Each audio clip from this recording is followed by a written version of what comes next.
All right, Reeves, what have you brought us? It's a Corvette, and it's a Callaway Corvette, and what else? It's not a Corvette anymore, I don't think, right? Well, here's the deal. We do two things. We do Corvettes that you buy through Chevrolet dealers, and then we do a whole bespoke version of the car that's completely rebodied, re-interiored, sort of best of everything that we do. This is one of those, the Callaway C16. C16. Only because it's the 16th major sort of project that we've tackled. Beautiful seats, by the way, Alcantara. Usually my beef with the Vettes in the past has been the interior, not this one. Open it up. It's as best as you can get without changing the shape. Notice there are no door You have to handles, will it right? open. It's shaved. So here's the D spot. The D spot is right here. Wow. You literally just...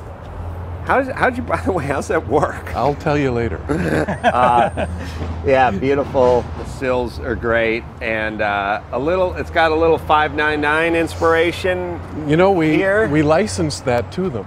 Oh, you did? We did this 5 years before the 599. Wow. Yeah. So you licensed... I'm only kidding. We didn't license, but we were flattered. That would be awesome. We were flattered. You get a little check sent to you every time somebody buys a $5.99. It's looking at the rear pillar window setup here, and it's again, it's got a little of the it's got a lot of the 599 feel. It's to a lesser version. Theirs is probably a little more extreme, and then I guess when I go back, I'm going to see my Zagato inspired single rear tail light, which looks fantastic on this car. Do you like 275 GTBs? Yes, I do. Well, that was the model that Paul Deutschman and I used on the wall as we designed this car. When Enzo was alive, he had the ability to say, look, I want the car to feel like this. I want to sit here in the car. I want this line of sight. And one man, one thought. Right? Right.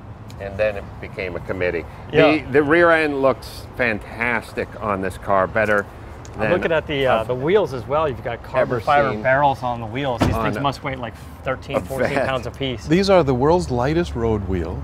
Wow. They weigh 18 pounds, even though they're 20 inches in diameter and 12 inches wide. 12 inches front and rear? No, 10 in the front, 12 in the rear. Wow. It's a lot of tire. And so just the barrel is carbon fiber, only the barrel is carbon. Because you need that aluminum center section to mount it. The magnesium center section is actually mechanically fastened with bolts to the carbon. 325/25 series in the rear. How's that 25 series Remember back when Porsche was like, it's a 50 series on a 16-inch rim. Oh my God!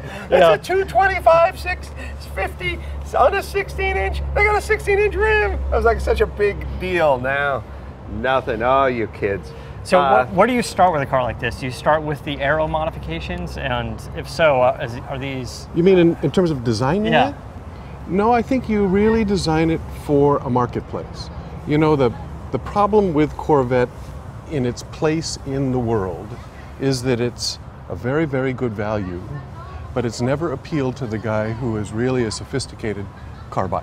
Yes. Yeah. Wouldn't you agree? That's the conundrum of a Corvette. It's always, the guys with the Vettes can always brag, you know, they can get out a sheet of paper and go, this thing's faster than that Ferrari 0 to 60, it turned the Nürburgring 3 seconds faster, and it's 50 grand cheaper than what you paid, or 100, I could get 2 of these. But real car guys, you know, it's not like I could get 2 of these, that's not a great argument. No. And just torque on a dyno, you know what I mean? We want that certain climb in the car, that je ne sais quoi. In order to achieve that status and that panache, all we needed to do was increase the look, feel, and smell of everything that you touch. Yeah. Right.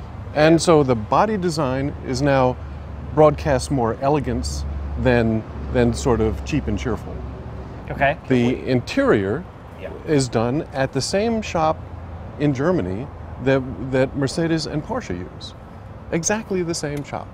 Yeah, finish is beautiful. And what do you use any carbon fiber for the body panels? We do. On the movable panels, they're carbon. On the fixed panels, they're glass. Okay. You know why?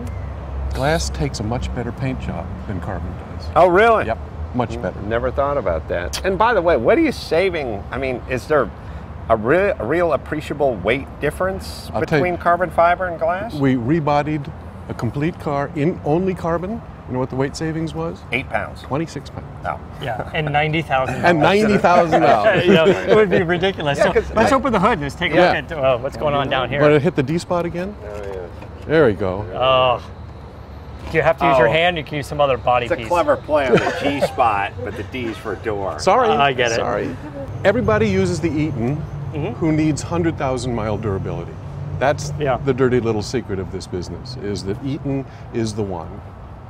And this is the same as the ZR1 supercharger, just mounted upside up instead of upside down. This right, so your intercooler's underneath, theirs is on top. Yeah. This Callaway 650, so I'm guessing that's 650 horsepower, yes? That makes sense. And it's run, oh yeah, it's the rear drive. Rear drive, right? Which is something that took everyone a while to figure out. Now it seems to be commonplace. There's a carbon shaft that they use, right? The reason is because the inlet of the supercharger is on the front and the air path is now unobstructed. So move the drive to the rear and get rid of that restriction. Unbelievable. And how displacement-wise, what are we talking 6.2. 6.2. You don't do anything to the motor on this. No. These are just you have the superchargers. I'm sorry. At the 650 horsepower level, yes, it's a completely built motor. At the 620 horsepower level, it's a dead stock LS3. Okay. So these are, you have a couple different versions of these, yes. the C16 that you're offering. Well, like I say, this is a menu with best of what we do. So, what does a car like this cost? It's $225 for a coupe, $235 for a convertible, or $350 for the Speedster version, which has no windshield. And will clobber anything that's comparable in any real numbers? I mean, 0 to 60, top speed. I think so. Top speed on this car is 215. 215. 215. 6 speed. 6 speed. And warranty, and how many units do you guys predict or think about? These are built at 1 a month.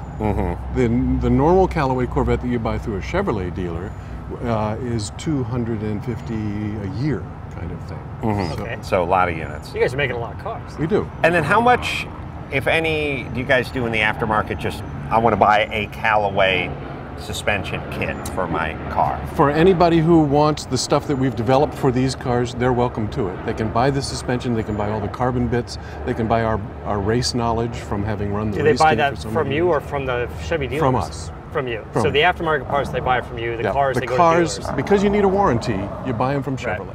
Right. Shall we fire this thing up so we can hear what it sounds like? You should drive. You should drive. Well, you just fire it up and we're going to go out back and listen. Yes. Should I do the D? Do the D. Yes, the D spot. You're addicted to it, aren't you? You're all over that. I do like that. Is this a heads-up display, by the way? It is. Oh, I like that. I like that deal. I dig the interior. Yeah, I dig the interior. Wow. Do you like the feel? Feels a little different than the feel of my that Datsun shifter? Roadster. Yeah. Just a little bit different. Is it a push button? Oh, there it is. Oh, wait, I can put my foot on the brake. Clutch in. Clutch is in. Yep. No fobs. Oh, here. Sorry. He was messing with you. Jeez, it's hard to even tell if it's in neutral.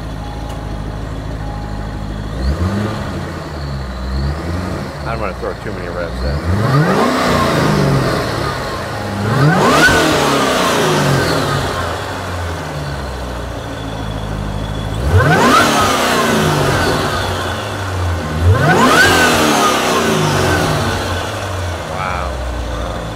I tell you, you do that 3 or 4 more times, you won't have to sweep the parking lot. The leaves are just blowing away. This is the nicest Corvette interior I've ever seen. Yeah, really nice. I wish I knew how to shut the car off. Hold the button down.